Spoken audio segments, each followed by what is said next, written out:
a révolutionné la communication traditionnelle au profit d'une communication numérique adaptée aux réseaux sociaux. Il s'agit du maestro Vital Kpanou, fondateur et réalisateur du Zapping 229, une des plus grandes émissions sur Facebook, très vue et très appréciée des internautes. Vital Kpanou est un activiste et un patriote béninois qui a consacré une partie de sa vie au service de la cause publique et un défenseur du peuple. Je vous prie de recevoir avec moi sur ce plateau celui-là même que j'aime appeler affectueusement le zapping de la résistance, Vital Kpanou, qui va débattre avec nous en première partie de la crise au sein des FCBE et en seconde partie de la problématique du prolongement de la fermeture des frontières bénino-nigérianes. Alors, bienvenue Maestro Vital. Cette semaine qui s'achève a été le théâtre d'un vrai ping-pong politique entre le trio Majesty, Yarou, Rumpe, Issoufou et les FCBE. Bien que ce théâtre ait abouti à un récépissé définitif, l'unité du plus grand parti du Bénin ne semble pas être pour demain. Bienvenue sur ce plateau. Maestro, vous avez la parole. Merci, cher ami Suleiman Harouna. Un plaisir pour moi d'être invité sur le plateau de Insight Africa, le plateau de Tempo Afrique TV. Un plaisir pour moi de me libérer aujourd'hui parce que les dimanches, généralement, je sais que vous m'avez invité plusieurs fois. Malheureusement, je n'ai jamais été disponible. J'ai tenu à me libérer aujourd'hui, n'est-ce pas, pour passer quelques instants avec vous. Merci beaucoup. Pour décrypter l'actualité politique et sociale du Bénin. Et je dis merci à Tempo Africa pour cette opportunité. Merci. Alors, vous avez d'entrée planté le décor par rapport donc au FCBE, par rapport à ce qui se passe, la crise, ce qu'on peut appeler la crise actuellement au niveau donc de ce parti FCBE. D'abord, il faut remonter à la naissance de ce parti, qu'il vous souvienne que c'est depuis le mois de février donc que ce parti a été officiellement porté sur les fonds baptismaux, un parti qui est en fait né du regroupement, de l'agrégation d'un certain nombre de petits partis ou de mouvements politiques ayant soutenu le président Yahi Boni durant les 7 années, les 10 ans de son mandat à la présidence de la République, à la tête donc de notre pays, le Bénin. C'est tous ceux qui l'ont soutenu, les partis comme aussi les personnages politiques influents qui n'ont pas forcément de parti politique, mais qui l'ont soutenu au cours de son mandat. Au lendemain donc des élections d'avril 2016, il se trouve que ceux-là ont perdu le pouvoir. Ils ont perdu le pouvoir. Et logiquement, j'espère que vous me recevez, mais non, je vous reçois. Alors, ceux-là ont donc perdu le pouvoir et logiquement, on devait s'attendre à ce qu'ils deviennent automatiquement le parti ou les partis devant animer l'opposition au Bénin. En réalité, c'est ce qui se passe dans les démocraties, dans les grandes démocraties.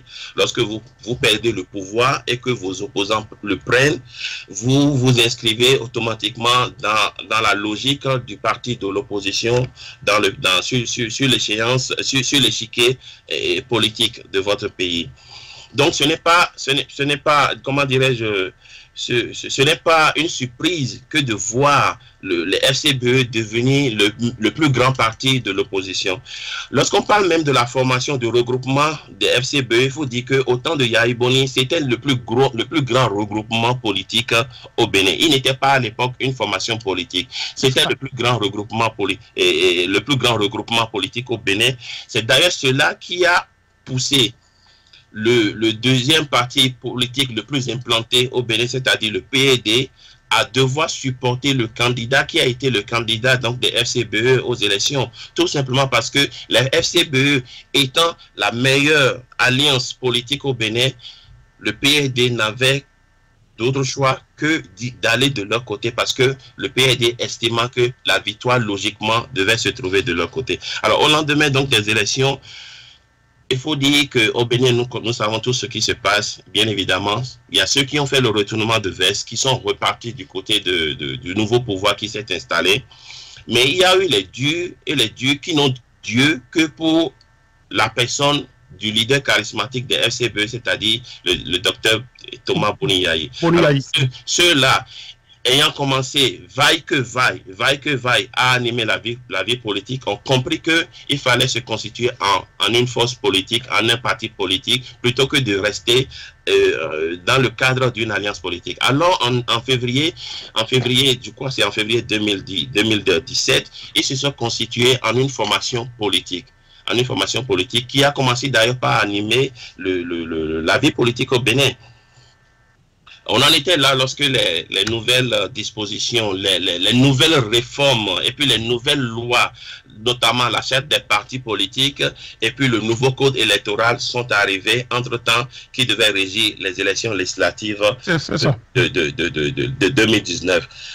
Nous avons tous constaté que malheureusement aux élections législatives de 2019, il n'y a eu que 2 partis politiques qui ont participé. C'est des partis politiques qui sont d'obédience de la rupture, c'est-à-dire du pouvoir actuel. Vous parlez du bloc républicain et de l'Union progressiste. Et de l'Union progressiste. Et le chef de l'État a reçu tous les partis politiques à plusieurs reprises, comme vous le savez, mais cela n'a abouti à rien.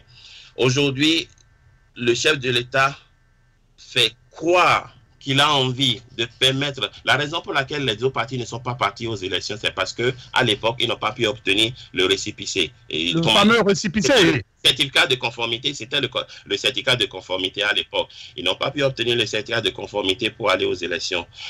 Un certificat de conformité qui a d'ailleurs été contesté par les FCBE et les autres partis qui n'ont pas pu l'obtenir à l'époque, c'est-à-dire restaurer l'espoir et puis l'Union sociale libérale.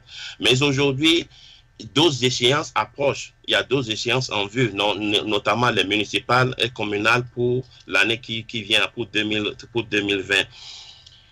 Le chef de l'État, voulant montrer aux concitoyens, à ses concitoyens, qu'il est le chef de famille et qu'il a à cœur que tout se passe bien dans son pays, a convoqué les responsables de ces partis, les leaders de ces partis pour leur donner des instructions à aller voir le ministre de l'Intérieur pour se faire établir leur récépissé, c'est-à-dire le sésame, c'est-à-dire leur reconnaissance officielle. Autrement dit, ces partis, si nous partons sur la base de la charte des partis, la nouvelle charte des partis qui a été votée courant octobre 2018, si on doit partir sur la base de cette charte, on pourrait dire éventuellement que en dehors des partis qui ont eu leur récépissé, qui ont été aux élections législatives, et de 5 autres partis qui ont eu leur certificat de conformité, mais n'ont pas pu compétir aux législatives, les autres partis tels que l'USL, Restaurer l'Espoir ou FCBE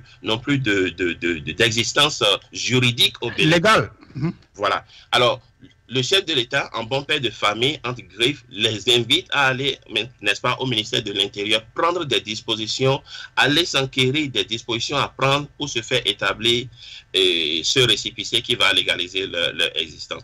Mais les autres disent non. Les FCBE sont en tout de même, comme je vous l'ai dit, si on doit considérer leur étendue, la façon dont ils quadrillent le territoire national, c'est la plus grosse formation politique au Bénin. C'est quand même un peu gênant, un peu frustrant de demander à ce parti, par exemple, aujourd'hui, de reprendre tout le dossier, tout ce qui a été fait, au lieu que de se conformer et obtenir le document. D'ailleurs, ils disent qu'il ne manque de rien dans leur dossier. Leur dossier était déjà complet. Tout simplement, quelqu'un aurait refusé de leur donner cette fameuse reconnaissance. Justement. Pour des raisons politiques que nous ne Voilà, justement, c'est là où... Je vous remercie d'avoir vraiment planté ce décor, de faire vraiment l'histoire, la jeunesse, vraiment, la genèse, j'allais dire, vraiment de cette crise. Et justement, c'est là où la bas blesse, c'est là où vraiment, nous assistons à ce que j'appelle ce ping-pong. Ce ping-pong est vraiment politique entre ce que j'ai appelé le trio Majesty, à savoir Yarou, et Humpé et Issifou. Mais donc, ça veut dire quoi? Tout de suite, ma question, c'est quoi? Donc, une des injonctions du ministre Saka Lafia était l'exclusion des membres fondateurs du parti FCDE, prétextant qu'ils sont en déboire avec la justice. Une obligation avant l'obtention de ce fameux récépissé. Ce qui fit le trio en excluant Komi Kounché, Valentin Djenoutin et Simplice Kodjo. C'est quand même surprenant de voir un ministre faire injonction dans les principes ou soit dans la vie d'un parti. C'est quand même curieux. Et c'est vraiment là où la barre est en train de blesser. Vous avez la parole. Effectivement, monsieur Aruna, aucun test n'autorise en principe le ministre de l'Intérieur à exiger que certaines personnes soient exclues de la direction du parti avant d'obtenir un certificat ou un récépissé ou une reconnaissance légale. Mais par contre, là où ils ont usé de subterfuge, c'est que ils ont pris une décision interministérielle qui interdit l'établissement de documents administratifs à un certain nombre de personnes qui ont maille à partir, n'est-ce pas, avec la justice béninoise. C'est-à-dire, lorsque vous avez maille à partir, que vous êtes convoqué par la justice béninoise, que vous ne vous présentez pas et que du coup vous tombez sous le coup d'une poursuite à l'international, par exemple, on interdit à la justice et puis on interdit aux autorités administratives du Bénin de vous établir un certain nombre de documents, notamment le certificat de résidence, le casier judiciaire, l'attestation de résidence, un certain nombre d'autres documents qui, en fait, font partie des documents, des pièces à déposer lors de la constitution du dossier pour la reconnaissance du parti. Alors, du coup, ceux dont vous avez cité les noms, c'est-à-dire Djenoutin, Kounché et Simplice Dosso, actuellement, ils sont recherchés par la justice béninoise. Contre certains d'entre eux, il y a eu un mandat d'arrêt international qui a été lancé avec les compétences de l'Interpol pour que ces derniers soient arrêtés et extradés vers le Bénin. Vous n'êtes pas sans savoir que le ministre Kounché a été arrêté à Madrid, qu'ils ont encore tenté de l'arrêter en Guinée-Conakry entre-temps. Donc c'est pour vous dire que lorsque le ministre a fait injonction au parti lors de la rencontre qu'il ne veut pas voir, ça c'est le ministre qui le dit, c'est le ministre de l'Intérieur qui le dit, qu'il ne veut pas voir dans les instances dirigeantes de ces partis qui postulent à une reconnaissance juridique, qui ne veut pas voir ceux qui ont des difficultés avec la justice béninoise. Ça a été la première partie de l'injonction. Voilà, mais lorsque cette partie semble avoir échoué, c'est que et le ministre de la Justice et le ministre de l'Intérieur prennent maintenant un arrêté ou une décision interministérielle pour interdire que des documents administratifs soient établis en ces noms. Alors, cela veut dire quoi? Cela veut dire qu'un parti qui a envie d'obtenir son récépissé, qui a quelqu'un qui porte par exemple le nom de Djenoutin, ne peut pas aller déposer son dossier au ministère puisqu'il lui faudra une attestation de résidence, n'est-ce pas, établie dans moins de 3 mois, alors que la nouvelle décision interministérielle interdit l'établissement de ce papier. Donc, du coup, logiquement, les FCBE ne peuvent pas obtenir un récépissé en maintenant les noms de ces personnes, de Djenoutin, de Komi Kounché et de Simplice Dosso, d'où le subterfuge.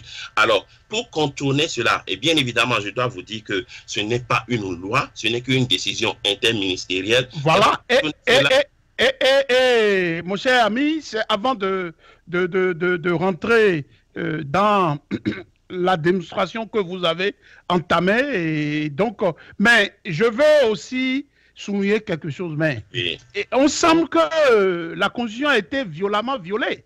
Parce qu'il y a ce qu'on appelle la présomption d'innocence. Est-ce que vous voyez? Et vous n'êtes pas sans savoir que ce même Yarou est aussi, poursuivi. Et il était même allé, il a fait un semblant d'exil à Lomé. Est-ce que vous voyez? Et il est revenu. Et il est dans un processus aussi que M. Hunkwe. Est-ce que vous voyez? Donc, mais ils vont me dire que, bon, eux, ils se sont présentés devant... Justement. Voilà, devant, comment dirais-je, les juridictions en question. Mais l'autre aspect, et là, nous allons revenir, à la notion de complot et de trahison qui sous-tend un peu le acte et ce qui a été dit pratiquement à l'interne même des FCBE. Donc, mon point ici, je veux que nous puissions voir ou soit mettre en exergue le côté de la violation du droit et le côté vraiment de la présomption d'innocence qui dit que ces personnes qui sont poursuivies, que ces personnes-là, ils ont une obligation de ne pas être jugés à l'avance. Et c'est ça, c'est ce que la Constitution dit.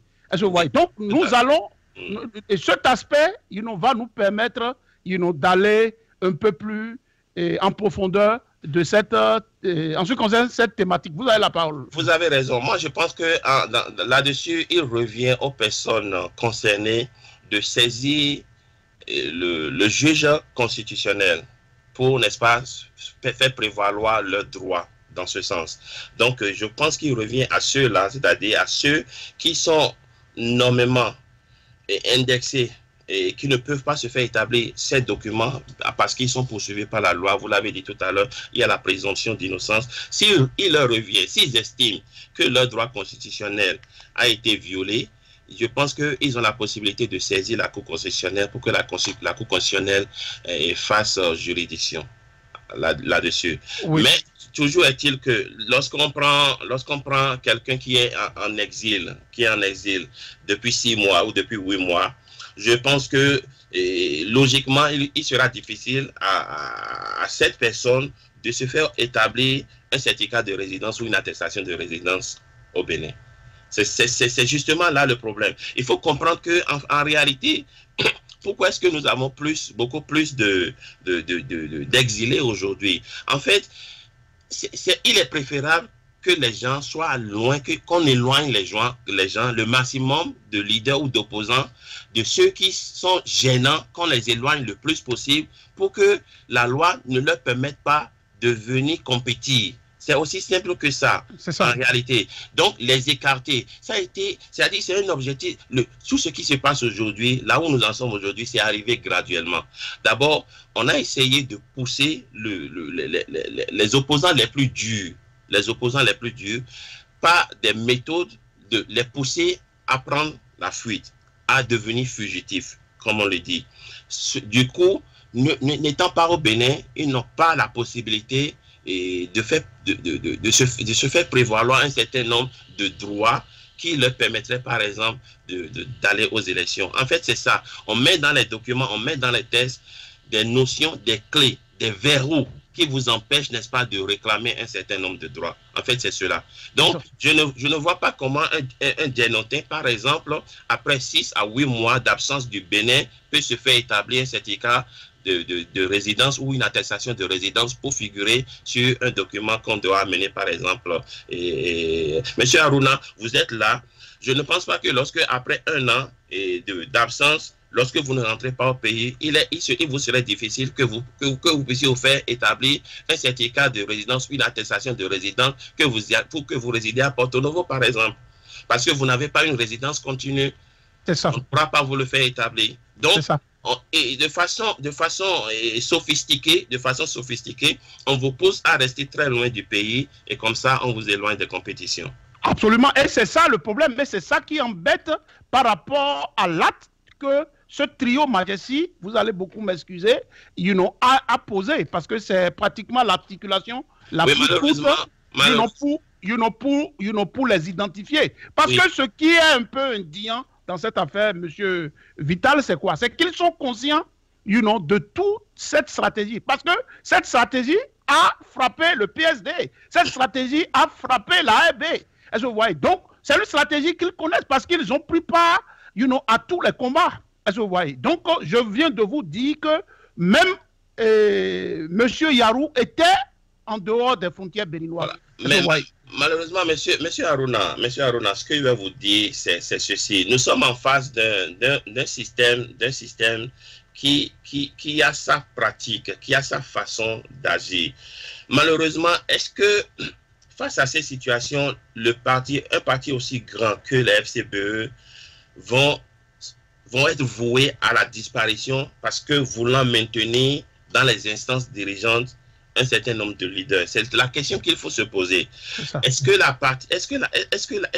le parti, pour ne pas frustrer, pour ne pas heurter la sensibilité de ceux-là dont il s'agit, est-ce que pour cette raison, il faut que le parti aujourd'hui disparaisse, que le parti ne soit jamais reconnu, que le parti ne puisse plus, parce que le problème est là, le parti ne pourra plus avoir voix au chapitre comme étant un parti légalement constitué. Mais monsieur Vital, je suis d'accord, mais c'est que la question que plusieurs personnes se posent et je m'en vais vous poser, c'est qu'au fait, il n'y a plus de parti au Bénin. Vous voyez. Donc, il n'y a plus de parti. C'est qu'il faudrait que, je pense, que les gens comprennent que les FCBE, dans leur majorité, ne sont pas contre cette conformité, ne sont pas contre ce récépissé, mais ils parlent de la méthode et ils parlent de la manigance du pouvoir, en ce sens que un ministre de l'Intérieur dit à un grand parti ce qu'il faut faire. C'est ça le problème. Et maintenant, si nous considérons, comment dirais-je, la jurisprudence politique, cette jurisprudence a vu comment des partis ont été décimés aujourd'hui. La RB est décimée aujourd'hui, le PSD. Heureusement que le PSD, par Golou, a fait un appel et l'appel est aujourd'hui reçu. Donc, c'est cela qu'il s'agit. Maintenant, en ce qui concerne, est-ce qu'il faut que la FCBE disparaisse? Moi, je pense que FCBE, au fait, est au même titre que les autres partis. Il n'y a plus de partis au Bénin depuis.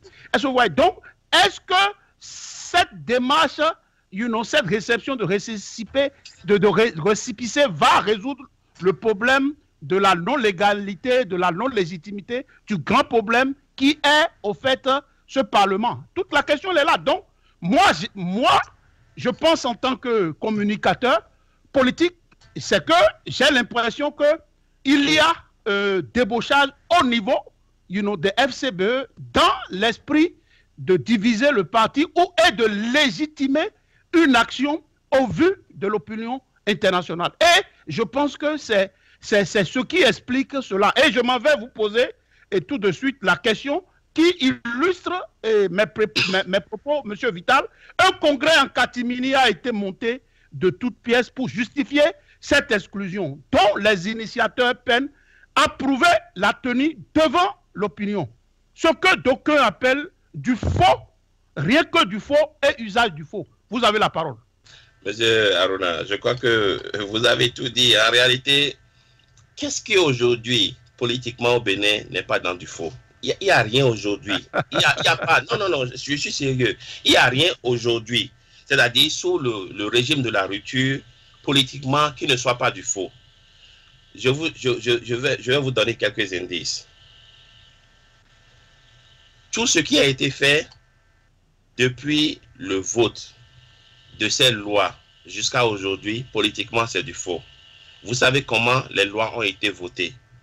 Vous le savez très bien. Vous savez, l'un des plus grands partis, le leader de l'un des plus grands partis politiques du Bénin a même parlé de pression amicale. On a parlé de pression amicale. Oui. On a vu comment les lois ont été votées et comment, malgré tout, on les a imposées. On a vu comment certains ont obtenu le certificat de conformité et comment certains ont été écartés. C'est pour vous dire qu'en réalité, le faux, nous sommes installés dans le faux jusqu'à aujourd'hui. On a parlé de fautes mineures pour permettre à 2 partis politiques du chef de l'État d'aller aux élections. Les seuls partis politiques qui sont partis aux élections. D'autres ont été écartés.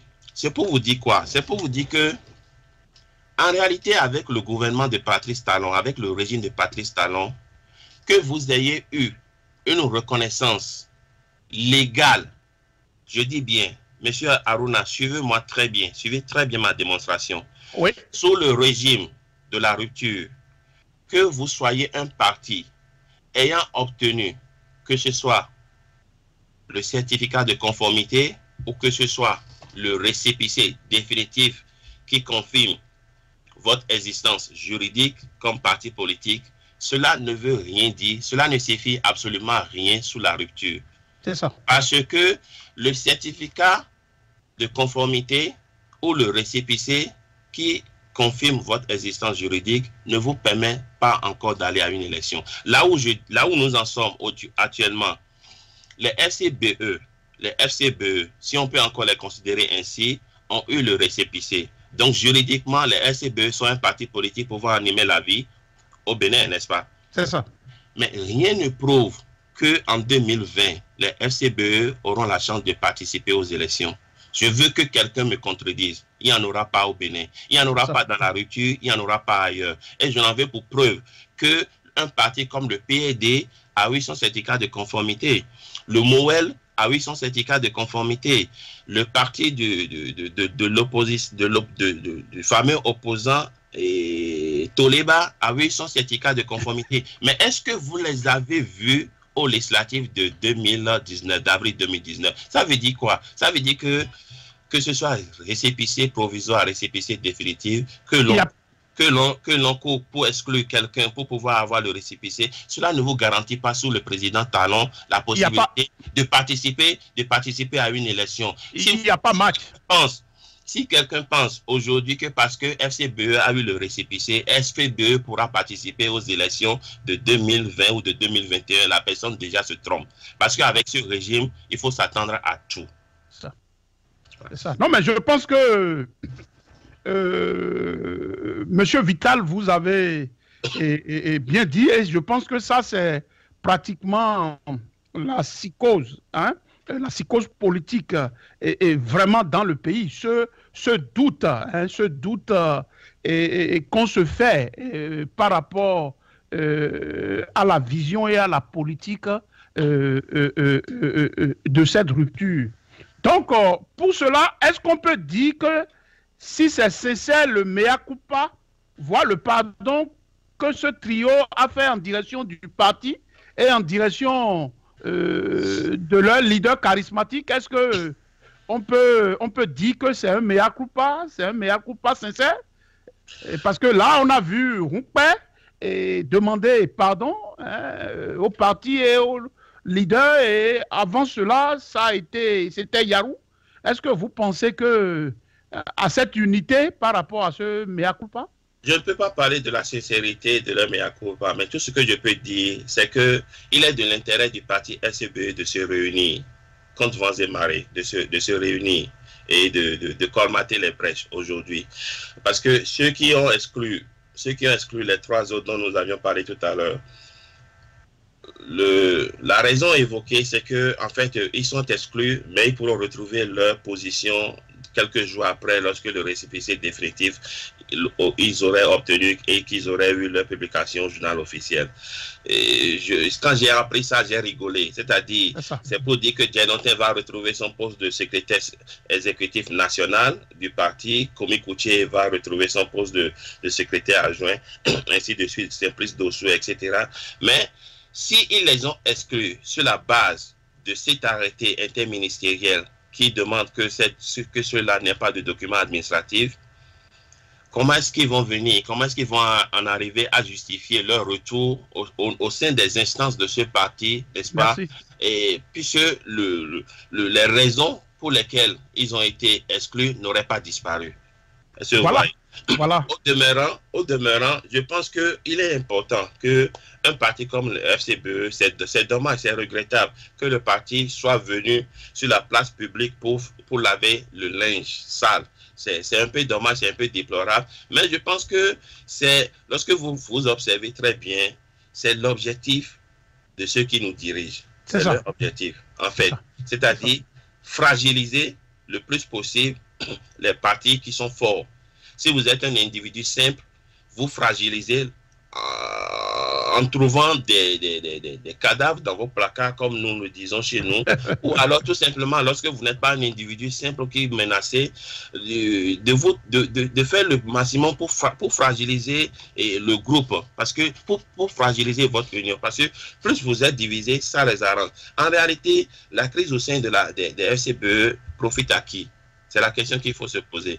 La crise profite au parti et au régime en place, voyez-vous. Donc, je pense que au-delà de tout, parce que rien n'est figé, rien n'est fixe, rien n'est figé. Si les FCBE ont encore envie d'avoir un avenir politique au Bénin, c'est le moment de se ressaisir. C'est ce que n'ont pas pu faire les autres formations telles que la RB et le PSD, le Parti social de Bruno Amoso. Lorsque l'ennemi, le mur s'est craquelé, le lézard est rentré dedans. Et comme on le dit chez nous en fond, là, on dit Domakea, l'autre non bien, mais. C'est ça, moi. Hein? Nous, Docker, à l'autre non bien, mais je m'excuse par rapport à nos amis de Tempo Afrique TV qui ne comprennent pas ce que je viens de dire dans la langue de chez nous. En fait, ça veut dire que lorsque le mur se craquelle, le lézard y trouve refuge. Donc, il faut empêcher que le mur se craquelle pour que le lézard ne vienne pas y trouver refuge. Le lézard, c'est l'adversaire. C'est ça. Il veut que vous soyez divisés. Le mur qui se craquelle, qui se fendit, donne une ouverture. C'est cette ouverture-là que le lézard prend et il trouve refuge. Donc, c'est ce qui s'est passé avec les partis comme la RB, où, évidemment, comme vous le savez, tous ceux qui sont en politique aujourd'hui ne sont pas ceux qui y vont par conviction. Monsieur Haruna, moi je vais vous dire la vérité, aucun de ceux qui sont en politique aujourd'hui, je ne dirais pas aucun, mais il y a une infime partie, une toute petite partie de personnes ou de leaders politiques aujourd'hui que moi j'admire encore. Il y en a très peu. Par contre, je puis vous dire, lorsqu'on parle d'une formation politique, la seule formation politique crédible aujourd'hui au Bénin, c'est les partis communistes du Bénin. C'est avec eux seuls que vous pouvez dire, vous pouvez avoir l'assurance que ceux-ci sont dans la conviction de ce qu'ils disent. Par contre, les autres, rien n'est figé, rien n'est éternel. J'ai même suivi Benoît Degla dire, entre-temps, lorsqu'il a retourné sa veste pour retourner sur le président Talon, dire que... Non, pour retourner sur le président Yahi. Yahi Boni. Non, pour retourner sur le président Talon. D'abord, voilà. Oui. Il était avec Yahi Boni, il a été le ministre de l'Intérieur de Yahi Boni, je parle bien de Benoît Degla, qui disait que en fait, un homme politique ne trahit pas un autre homme politique, mais qu'un homme politique peut trahir ses électeurs. Donc ça veut dire quoi? Si vous et moi, monsieur Haruna... Il a bien fait, hein? Ah, mais c'est ça. Il le dit si bien. Si vous et moi, nous sommes dans une même formation politique et que demain, je vous lâche parce que j'ai mes intérêts ailleurs, je ne vous aurais pas trahi. Lorsqu'on s'inscrit dans la philosophie de Benoît Degla, je ne vous aurais pas trahi. Mais j'aurais peut-être trahi ceux qui m'ont élu, ceux qui votent pour moi. Donc cela veut dire quoi? Cela veut dire que lorsque vous prenez une formation comme le FCBE, puisque d'ailleurs Benoît Degla était FCBE, mais il est parti, mais il estime n'avoir pas trahi ces autres membres de FCBE qu'il a laissés sur le carreau. Il est parti maintenant à la rivière, mais il ne les a pas trahis. Il a peut-être trahi ceux qui votent pour lui. C'est bien imagé ce qu'il a dit. Et c'est en réalité ce qui se passe dans nos formations politiques. Donc c'est pour vous dire quoi? C'est pour vous dire que si les FCBE en viennent à comprendre qu'ils peuvent faire table rase du passé et colmater les brèches, moi je le leur souhaite, je pense que ce serait une très bonne chose. Mais je continue de dire que le président Yahi Boni aura un rôle capital à jouer dans la crise qui secoue actuellement les FCBE. Ce que je regrette, c'est que Yahi Boni son nom est cité à gauche et à droite, parce que les dissidents qui sont allés obtenir leur récépissé estiment qu'ils n'ont rien fait sans que Yahi Boni ne soit au courant. Mais dans le même temps, le noyau dur qui est resté du côté de ceux qui sont en exil estime que le président Yahi Boni n'est nullement impliqué dans la démarche qui a été faite pour l'obtention de ce récépissé. Malheureusement, le président Yahi Boni, même étant convalescent, je ne sais pas comment il va pouvoir gérer actuellement la situation, mais je suis sûr, je suis persuadé que, étant leur leader charismatique, quel que soit ce qui va se passer, lorsqu'il va les réconcilier, lorsqu'il va tenter de les réconcilier, il y arrivera.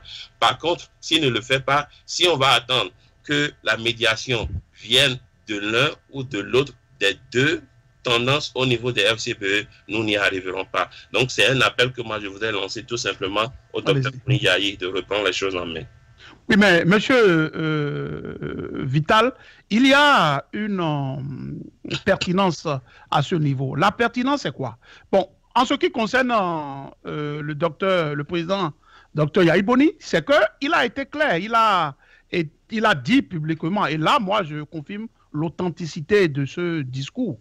Il a dit sur sa page Facebook qu'il n'a été associé ni de près ni de loin à ce supposé récépissé. Et ça, c'est clair. Donc, et vous savez que le fait de se réclamer de Yayi Boni et de le laisser être le président d'honneur du parti dans la direction du trio, ça veut dire qu'il ne pouvait pas faire autrement parce que le parti va voler en éclats. Et ça peut être aussi une stratégie, si vous voulez, de ce complot en griffe dont les gens parlent. Donc ça, c'est un point. C'est un point extrêmement important. Donc la position de Boni Yayi est claire. C'est-à-dire Boni Yayi dit qu'il n'acquiesce pas, donner son feu vert, son visa, à cette démarche qui a abouti à la réception de ce récépissé. Donc, et maintenant, ce trio qui a fait cela, c'est que depuis longtemps, il doit y avoir, si vous avez entendu Azatassou, le directeur politique du parti, il a dit que de toutes les façons, le secrétaire légal légitime du parti reste à Djenoutin et qu'il se reconnaît en lui et que c'est lui qui doit convoquer une réunion du bureau politique pour débattre et que ceux-là sont libres et ils doivent venir parce qu'ils sont partie intégrante, membres fondateurs du parti FCBE et que quand ils viennent, quand ils vont présenter les excuses, donc ils vont repartir sur de bonnes bases. Donc, je pense que la main est tendue. Donc, et la volonté de faire tabula rasa est aussi là, que du côté de Yayi Boni et du côté des gens, de la majorité des gens du parti. Donc, non, c'est avoir toutes les démarches. Maintenant, là où la bas blesse, c'est que ce récépissé a été obtenu sur la base, de la reconnaissance de Rumpé Paul comme secrétaire national du parti. Donc, ce n'est pas sur la reconnaissance de Valentin Djenoutin, le secrétaire légitime de ce parti. Donc, maintenant, il faut que, comment dirais-je, ces trois, dans cette démarche d'union, puissent d'abord répondre à la convocation de Djenoutin en tant que secrétaire national du bureau et maintenant faire le mea culpa et essayer, dans un procès verbal, de reconnaître, puisqu'ils ont le récépissé maintenant, donc de reconnaître leur forfaiture et de revenir à la maison. Et moi, je pense que tout le monde gagnera dans ça. Sinon, un autre forcing va justifier pratiquement, comment dirais-je, l'infiltration du pouvoir en place vis-à-vis de ces trois. Parce que jusqu'à présent, ils n'ont pas... Comment je prends le cas de Komi Koutié, je prends le cas de Djenoutin, mais c'est un congrès qui les a mis là. Donc, il faudrait... On ne peut pas les exclure sans un autre congrès. Et maintenant, faire un congrès en catimini, vraiment, c'est ce que j'ai dit à l'entame en parlant du faux.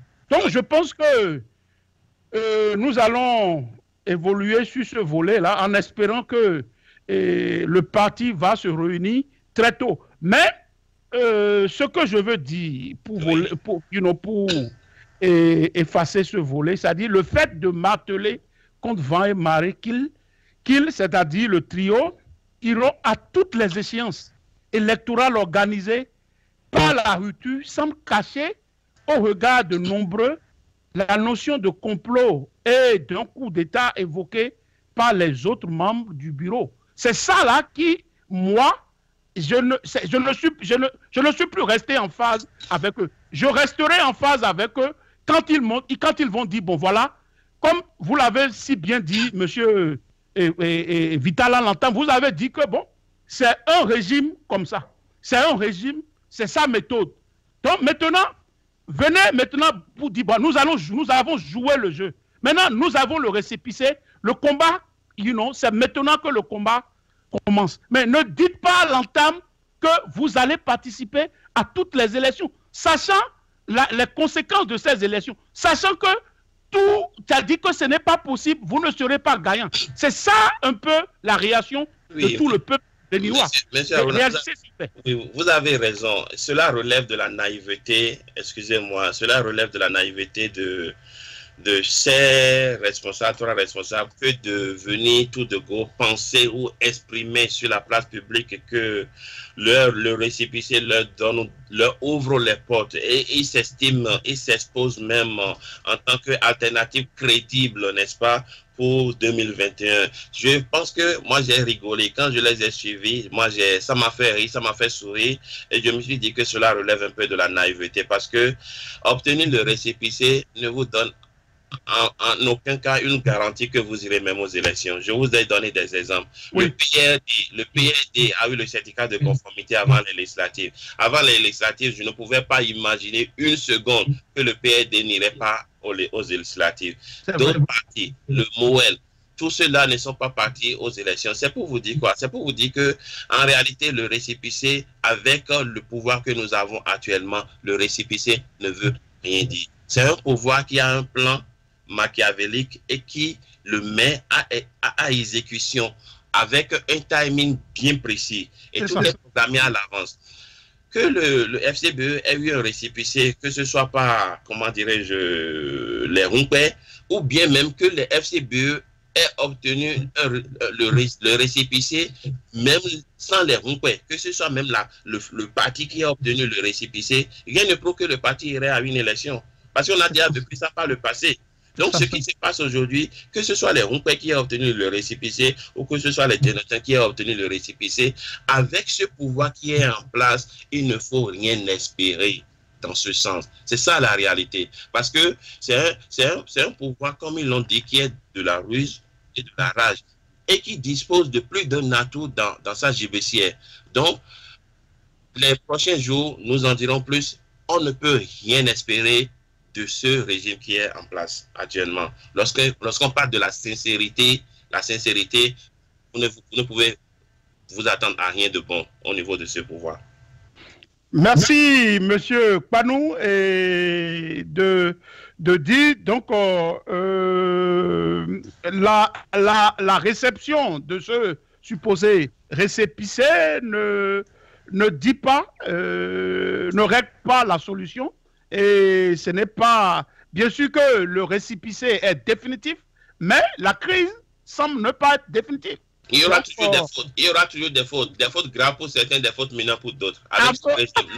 Nous sommes dans cette logique-là maintenant. La logique des fautes graves et des fautes mineures. Donc, absolument. Ne nous voilons pas la face, M. Haruna. Donc voilà, donc nous allons passer rapidement à la seconde partie de cette émission. Comme je l'ai dit en l'entame de cette émission, nous allons parler avec notre guest en seconde partie de la problématique du prolongement de la fermeture des frontières entre le Bénin et le Nigeria.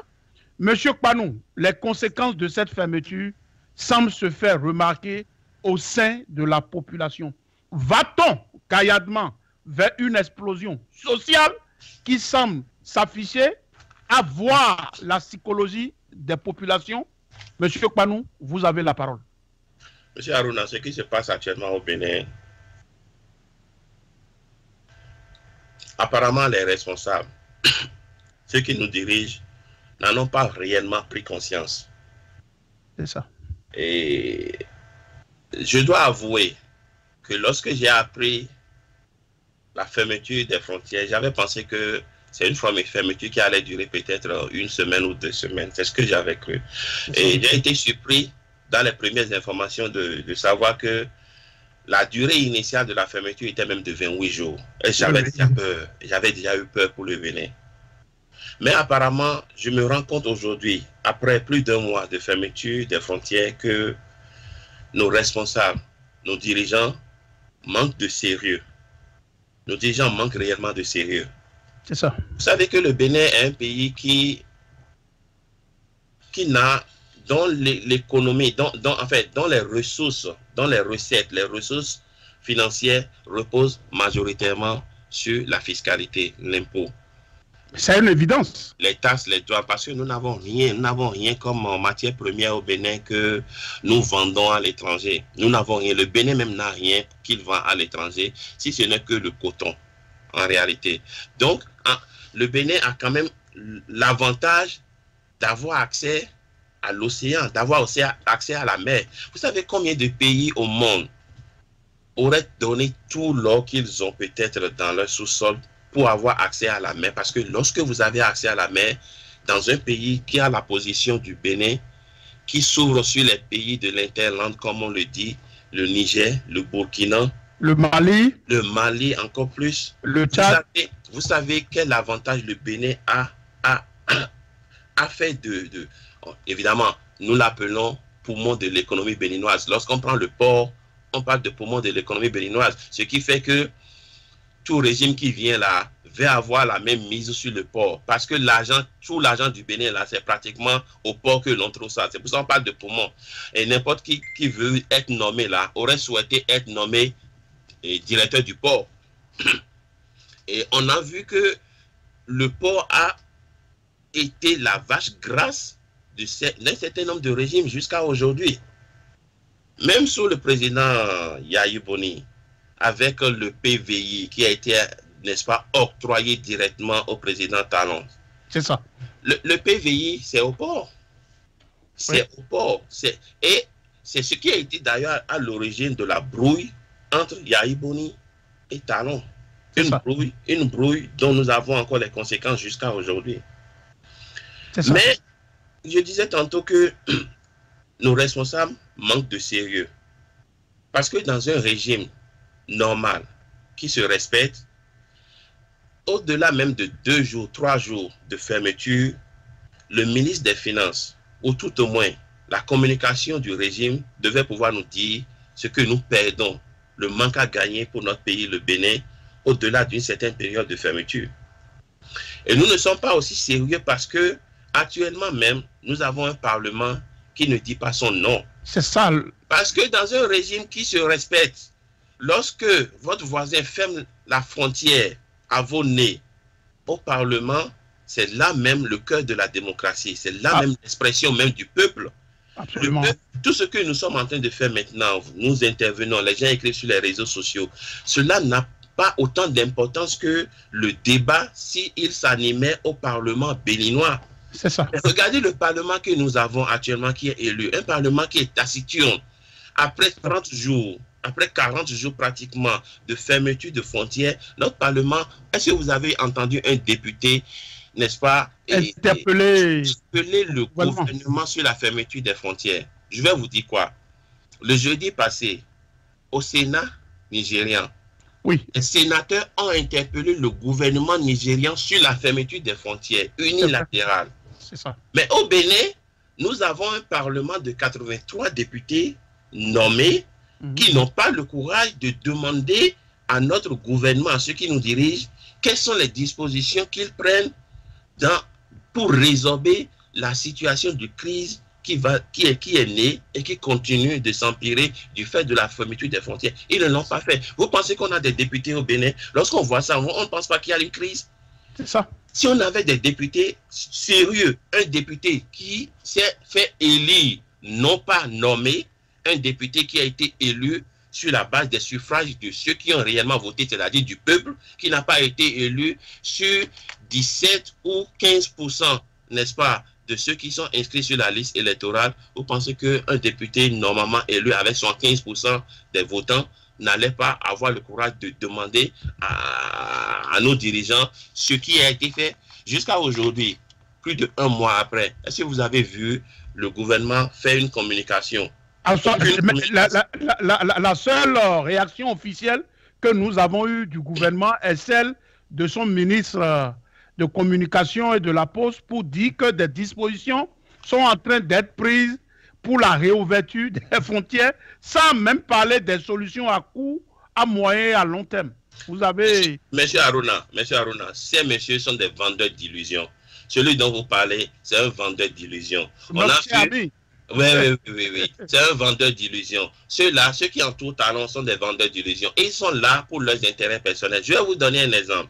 J'ai suivi hier, pas plus tard qu'hier, un reportage de notre télévision nationale, l'ORTV, où il y avait le ministre de l'Agriculture et le ministre de l'Industrie et du Commerce qui se sont déplacés vers les maraîchers du département du Mono. C'est ça. J'ai été surpris que la nouvelle ministre de l'Industrie et du Commerce puisse déclarer devant micro, devant caméra, que les Nigérians nous demandent de brader nos produits. C'est une approche biaisée, c'est une mauvaise approche, c'est une incompréhension, c'est une mauvaise maîtrise. C'est même manque de connaissance de la situation que nous vivons actuellement avec la fermeture des frontières. C'est ça. Je ne dis pas que la fermeture des frontières est une bonne chose ou que le Nigeria n'aurait pas pu procéder autrement. Par rapport à la fermeture des frontières, moi j'ai mon opinion. J'ai mon opinion par rapport à la fermeture unilatérale des frontières par le Nigeria. Mais ce qui me gêne, c'est la gestion de cette fermeture par nos autorités au Bénin. Parce que je vous l'ai dit tout à l'heure, le jeudi passé, des sénateurs ont interpellé le gouvernement nigérian sur cette fermeture. Mais au Bénin, il n'y en a pas qui puissent en parler. Tous ceux qui en parlent, la plupart, c'est des gens qui sont à l'extérieur et qu'on appelle de la diaspora, qui donnent de la voix. Mais les gens sont en train de souffrir à côté d'eux. Évidemment, bien évidemment, cela ne leur dit rien. Figurez-vous que les premiers jours après la fermeture des frontières, des images ont fuité sur les réseaux sociaux. On avait vu le chef de l'État en villégiature. Il paraîtrait qu'il serait au Portugal sur un bateau privé. Oui, il était en vacances. On avait vu, c'était en vacances. Mais vous savez quoi? Le fait que cette image, parce qu'il y avait combien de gens sur ce bateau à l'époque, que cette image puisse maintenant circuler sur les réseaux sociaux à un moment où la fermeture avait déjà eu lieu, et que les gens, il y avait déjà des grincements dedans, vous ne savez pas que c'est de la mauvaise communication. Je pense que le problème que nous avons au niveau de notre gouvernement, c'est que non seulement ils se foutent de nous, mais ils n'y mettent pas de la forme. Vous voyez, c'est un peu comme si, comme lui-même il le dit, vous allez en souffrir, mais vous ne pouvez rien faire. Parce qu'en réalité, qu'est-ce qui se passe?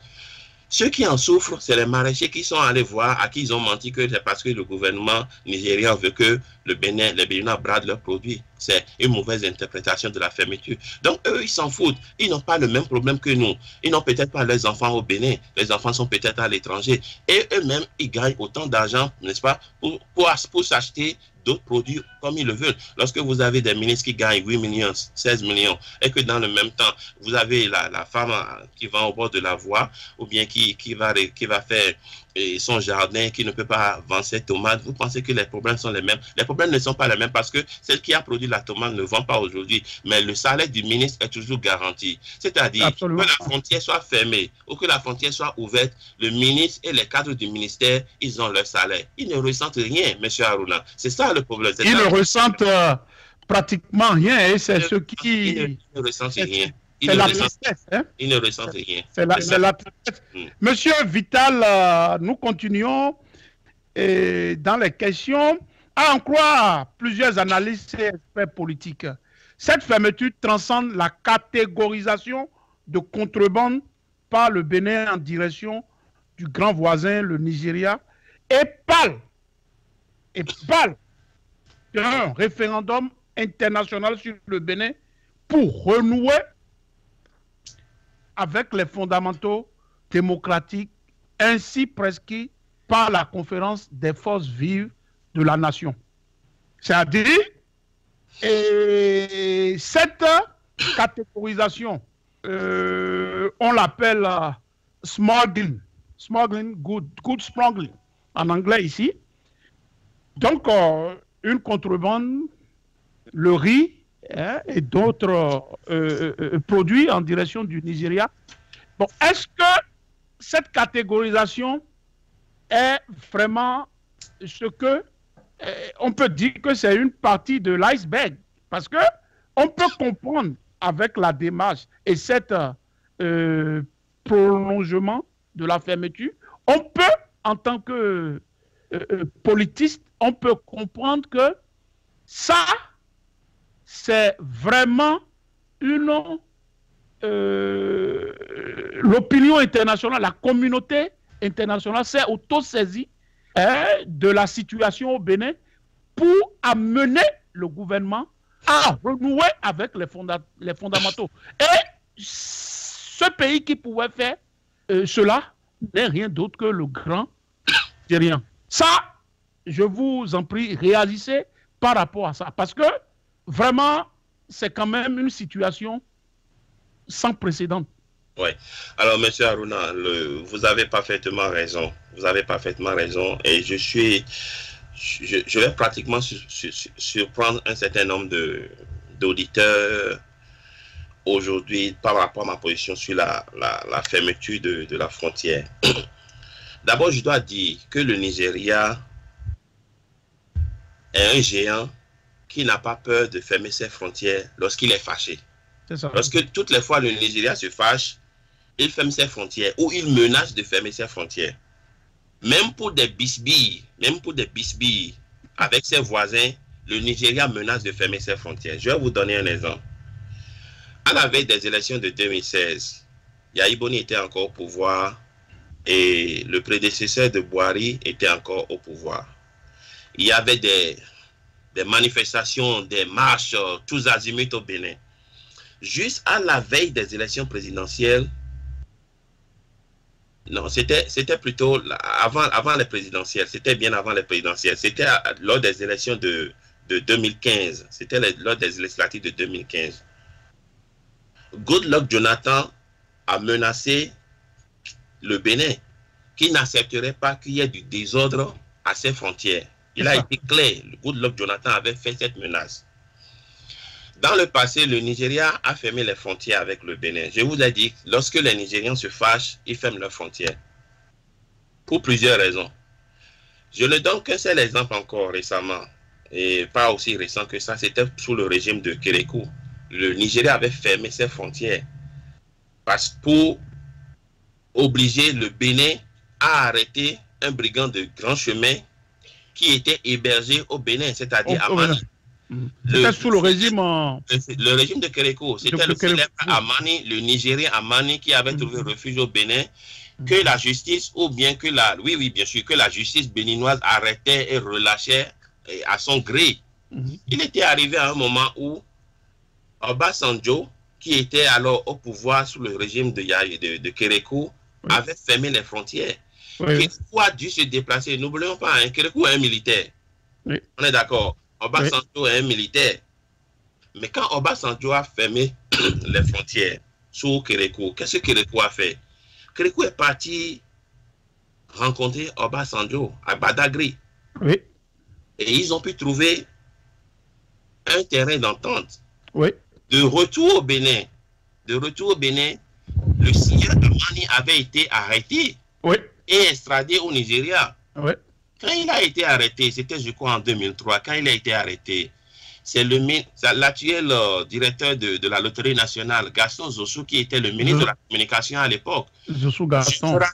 Je me rappelle comment il a fait un show à l'américaine et a présenté le grand brigand qui a finalement été arrêté. C'était au Hall des Arts. On l'a présenté à toute la presse internationale et nationale. C'est ça. Ce brigand a été extradé vers le Nigeria. Le Nigeria a réouvert les frontières. Aujourd'hui, depuis qu'on a fermé les frontières, quelle délégation béninoise vous avez vu? Je vous ai dit que Kérékou est un militaire. Kérékou est un militaire. Obasanjo est un militaire. Mais quand Obasanjo a fermé les frontières, vous avez vu que Kérékou a couru, il est parti au Nigeria. C'est ça. Pour aller régler ce problème. Mais depuis qu'on a fermé les frontières, est-ce que vous avez eu vent de ce qu'une délégation béninoise s'est rendue au Nigeria pour aller régler ce problème? Je n'en ai pas entendu parler. Non. C'est pour vous dire quoi? C'est pour vous dire, je disais tout à l'heure que les Nigérians ont toujours tendance à fermer leurs frontières lorsqu'ils sont mécontents, de leurs voisins pour des raisons que je ne peux pas maîtriser. Les Nigériens ferment leurs frontières. Donc c'est pas ça les raisons avancées, quoi. Oui, ferment leurs frontières. Bon, moi, ce qui me gêne un peu dans la fermeture actuelle, c'est-à-dire les raisons évoquées dans la fermeture actuelle, c'est ça qui, moi, me gêne un peu, parce qu'on parle de contrebande.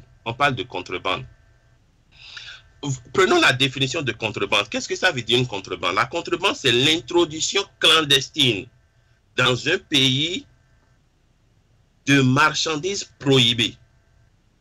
C'est l'introduction clandestine dans un pays de marchandises prohibées ou soumises au paiement de droits de douane. C'est ça qu'on appelle contrebande. C'est-à-dire quoi? Quelqu'un prend de la drogue et passe par la brousse et rentre dans le Nigeria pour aller vendre sa drogue. Ça, c'est de la contrebande.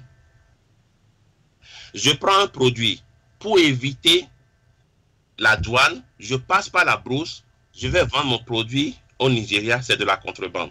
Je prends de l'essence du Nigeria, je ne passe pas par la douane, je ne paie rien dessus, j'amène ça par la brousse au Bénin, je fais de la contrebande. Mais en réalité, les faits qui sont reprochés actuellement et pour lesquels les frontières sont fermées, est-ce que cela tombe réellement sous le coup de la contrebande? À y voir de près, on pourrait être tenté de dire que les raisons de la fermeture sont ailleurs et que ce sont pas des raisons de contrebande. Je vous fais la démonstration. Lorsqu'on prend le mémorandum de 2003, ce mémorandum entre le Bénin et le Nigeria qui dit... Vous référez du mémorandum de Badagry. De Badagry, dans lequel il y a les 39 produits ou les 41 produits que le Nigeria interdit de faire passer, comment dirais-je, du Bénin au Nigeria, c'est-à-dire de les importer au Bénin et de les envoyer au Nigeria. En fait, c'est ça le problème. C'est qu'on importe au Bénin... C'est ça le problème.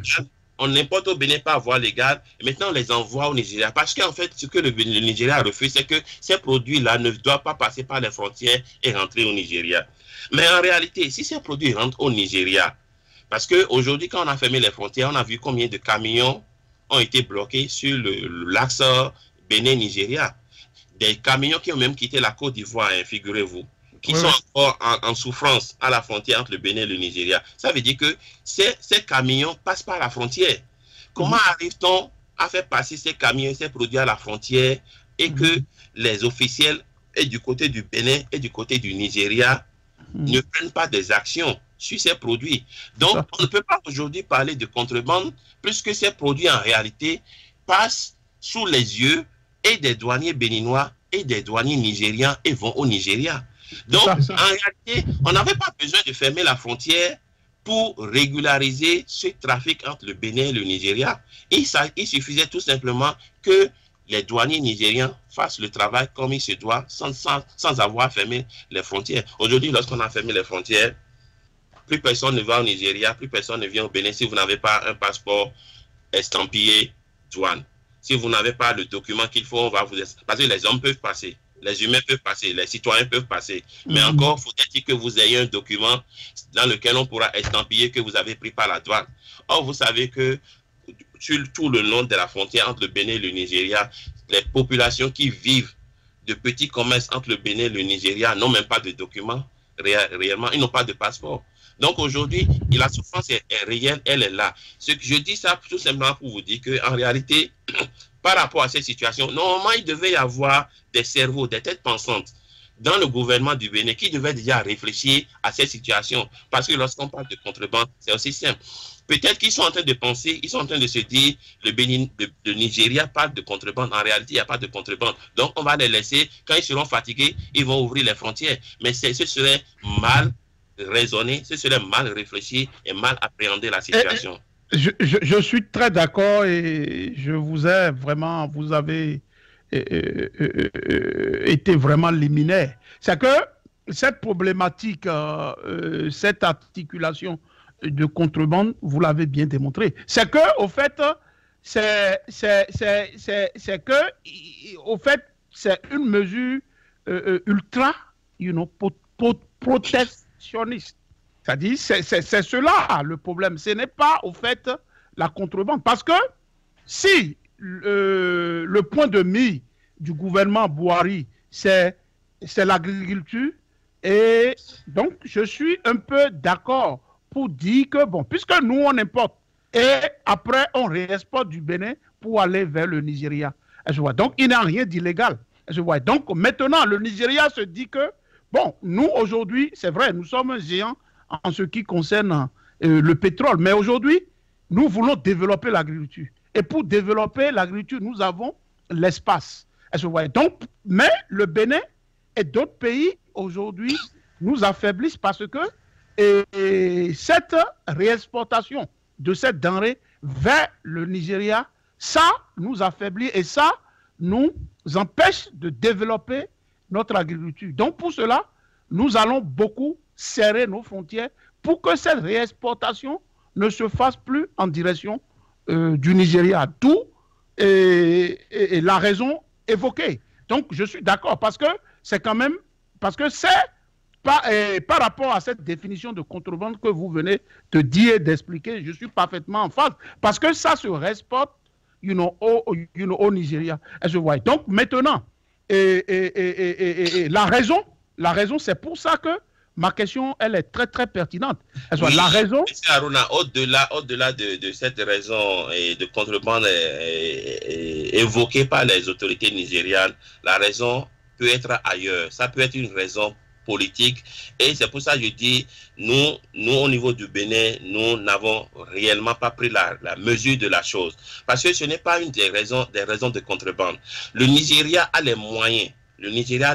S'il veut interdire que ces produits passent par le Bénin. Parce que là où on a fermé, là, c'est les frontières physiques, c'est les frontières physiques qui ont été délimitées, là où on a mis des douaniers. Mais nous avons 700 km de frontières entre le Bénin et le Nigeria. Je parle de 700 km. On a peut-être fermé une frontière physique géographique centrale qui est peut-être sur 500 mètres ou bien 800 mètres. Mais nous avons 700 km de frontière avec le Nigeria. Les produits dont on parle, si le Nigeria ne veut pas effectivement que ces produits rentrent au Nigeria par la frontière n'avait pas besoin d'être systématiquement fermée. Parce que, au demeurant, bien que les frontières soient fermées, aujourd'hui, les produits continuent d'aller au Nigeria. Certains produits continuent d'aller au Nigeria. La preuve, le pétrole ou l'essence frelatée du Nigeria continue de rentrer au Bénin. Donc, la fermeture des frontières pour la contrebande ne gère pas réellement la contrebande. Ça crée beaucoup de problèmes. La frontière, les autorités béninoises devaient plutôt réfléchir pour quelles sont les raisons cachées derrière cette fermeture, parce que personne ne fait. Lorsque vous êtes responsable, lorsque vous êtes puissant, vous ne faites rien et par hasard, vous n'avez pas besoin de faire quelque chose pour faire plaisir. Pourquoi l'autre a dit, vous allez en souffrir, vous ne pouvez rien faire? C'est un peu, il n'a qu'à se mettre, celui qui dit à ses propres citoyens, vous allez en souffrir, vous ne pouvez rien faire. Il n'a qu'à se mettre dans la peau de Boari. Peut-être que Boari, dans sa tête, dit, tu vas en souffrir, tu ne pourras rien faire. Absolument, donc ça veut dire que c'est une guerre de puissance. En fait, c'est un combat qui se mène, mais en fait, on met officiellement comme par avant la contrebande. Et pour mieux couvrir la chose, on ferme des frontières ailleurs également, pour ne pas faire comme que c'est avec le Bénin seulement que le problème se pose. La fermeture des frontières avec les autres pays limitrophes peut avoir d'autres raisons. Ça peut être pour mieux sécuriser, pour le fait de manifestations de djihadistes à ces frontières. Ça peut être d'autres raisons, que les armes ne circulent pas, que les armes ne rentrent pas, encore que les armes peuvent rentrer par les brousses, mais ce que les autorités béninoises n'ont pas compris. En tout cas, moi, personnellement, j'estime, et je le dis à nos autorités, au-delà de la raison de contrebande évoquée par les autorités nigérianes, il y a d'autres raisons. Et le Bénin aurait dû capitaliser les personnes ressources qui devaient aller au Nigeria déjà aller négocier. On ne peut pas faire un bras de fer avec le Nigeria sur un certain nombre de questions. Il vaut mieux aller à la source, aller demander quel est le problème réellement et comment est-ce que je peux le régler. C'est comme ça que ça se fait. On a fermé la frontière. Quelqu'un a couru à aller au Nigeria. Le problème a été réglé. Et on a vu Yahi Boni aussi, se prosterner. Tout ce monde-là, le régime en place aujourd'hui, dès que vous parlez, on vous prend pour un ennemi. Dès que vous sortez une idée, que vous suggérez quelque chose, on estime que vous jouez à l'intelligence parce que vous êtes de la diaspora, vous n'êtes pas au Bénin, il faut venir souffrir au Bénin. Les gens pensent qu'il faut rentrer au Bénin, aller souffrir avant d'avoir voix au chapitre. Les gens ne comprennent pas. Lorsque vous dites quelque chose, on vous met immédiatement l'étiquette d'opposant et on veut vous écarter. Alors que ceux qui réussissent le mieux, c'est ceux qui... Je vais vous donner un exemple. Très simple. Lorsque Barack Obama a été élu président ici, son ministre de la Défense qu'il a gardé, c'est celui qui a travaillé avec son prédécesseur. Si vous voyez, pouvez venir pour voir et prendre quelqu'un lorsque vous savez que celui-là a les compétences, il peut travailler avec vous. Vous n'allez pas le stigmatiser immédiatement et l'écarter. C'est le pays, c'est la patrie. En Afrique et chez nous au Bénin, on ne pense qu'à ça. Écarter celui-ci parce qu'il est un adversaire, il a dit telle chose, l'idée qu'il a développée, elle est mauvaise et on n'est pas d'accord, ça ne cadre pas avec nous, on va l'écarter. Même dans leur propre équipe, on a écarté des jeunes qui ont eu des idées contraires aux leurs. Je veux parler par exemple de Noureddin Saka Saleh. Absolument. Lorsqu'il a été nommé conseiller au ministère du Plan, avec Abdoulaye Biachane, et qu'ils ont décidé que toutes les décisions, que ce soit des préfets, que ce soit des ministres, que toutes les décisions doivent être validées au niveau de la présidence, ce jeune est très éclairé à dire que c'est une disposition qui, à la longue, ne va pas aboutir, sera contre-productive. On l'a sorti Absolument, et on l'a blâmé pour dire qu'il a publié des choses avant que le Conseil des ministres... Il avait outrepassé son droit de réserve. Bon, Monsieur Vital Kpanou, vraiment cela a été un plaisir. Nous sommes pratiquement à la fin de cette émission. Et comme votre mot de fin, nous avons vu sur les réseaux sociaux la réaction du président de Restaurer l'Espoir, et M. Azanaï, qui n'a pas été du tout courtois avec vous en ce qui concerne cette affaire des FCBE. Et donc, vous avez un mot à dire par rapport à la réaction du doyen? Monsieur Arura, vous savez, Monsieur Azanaï, j'ai beaucoup de considération pour Monsieur Azanaï. Je le considère beaucoup. Je le respecte beaucoup. J'admire son intelligence.